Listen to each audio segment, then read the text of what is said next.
How you doing? My name is Floyd Reiner, and I'm one of the Level 2 certified nuclear inspectors here at Hydro Air. And in our inspection department, we do a lot of dimensional work. And one of the types of dimensional inspections that we do is a TIR inspection of a pump shaft. And how this works is we'll set up a dial indicator, and we'll set it up on each one of the changing diameters of the shaft, and we'll rotate it every 90 degrees. And at each 90 degrees, we'll record what we get. And at this location here, at a 90-degree rotation, we are at 0 degrees. I'm sorry, 0 TIR runout, and rotated 180 degrees. And you can see that it moved about 1/1000th of an inch. Rotated another 90 degrees, which is the 270 mark. It stays at about almost 1/1000th of an inch. And as we come back to our 0 point, it goes right back to 0. One of the non-destructive tests that we do here at Hydro Air is a mag particle examination, and we do 3 different types. We do mag particle examination, liquid penetrant examination, and ultrasonic examination here at Hydro. The mag particle examination is a material limited process, meaning that the parts that are being inspected have to be a ferrous type material. And how this works is we induce a magnetic field within the pump component, and we apply a fluorescent iron filing solution to the part. And if there's a void in the base material, the iron filing fluorescent solution is drawn to that void, bridging our magnetic field, hence revealing our defect.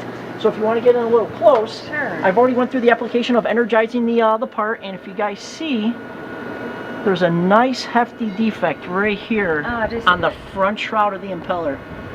That definitely would be considered a rejectable size defect. Okay. What causes that? Stress to the impeller, like a shock of a heat. Mm-hmm. If the part was cold, or it seemed like an extreme amount of heat or something, or then like cold water came into the situation, it could cause the impeller shroud to crack.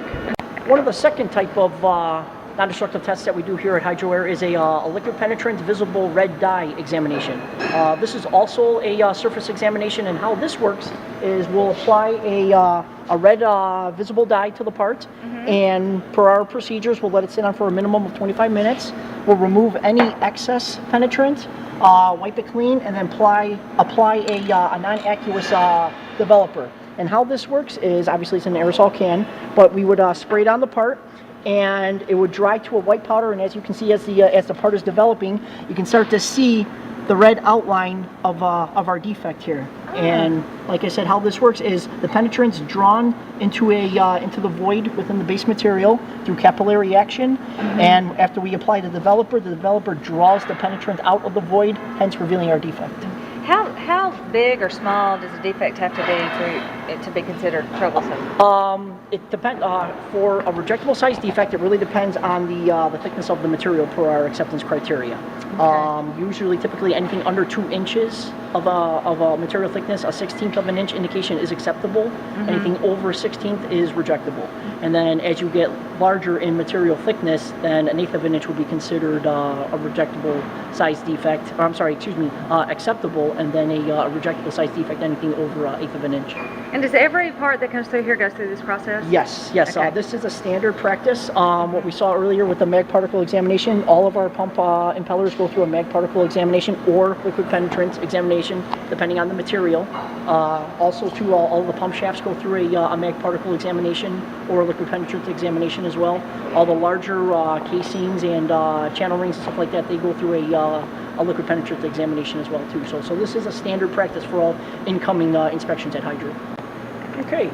One of the third type of non-destructive tests that we do at Hydro is what's called ultrasonic examination. And comparing ultrasonics to the mag particle and the liquid penetrant examination, where those two were surface examinations, this is a subsurface type examination. So with this, we're looking for anything internal. And what we use ultrasonics for at Hydro is if we're manufacturing a brand new shaft, it'll go through an initial rough cut machining process, and then I would come over and examine the shaft to see if there's like any type of internal defects like laminations, any type of inclusions, porosity, anything that would cause the part to fail while it's in service. And how this works is, and if you look at my screen here, as I come over some of these defects here, what I'm looking for is anything to pop up between my top surface and my back surface. I'm looking for anything to pop up in between those 2 points. And as you can see, I got a nice strong signal here, which is revealing a defect within the part. And so the defects on the inside of the part are also repairable?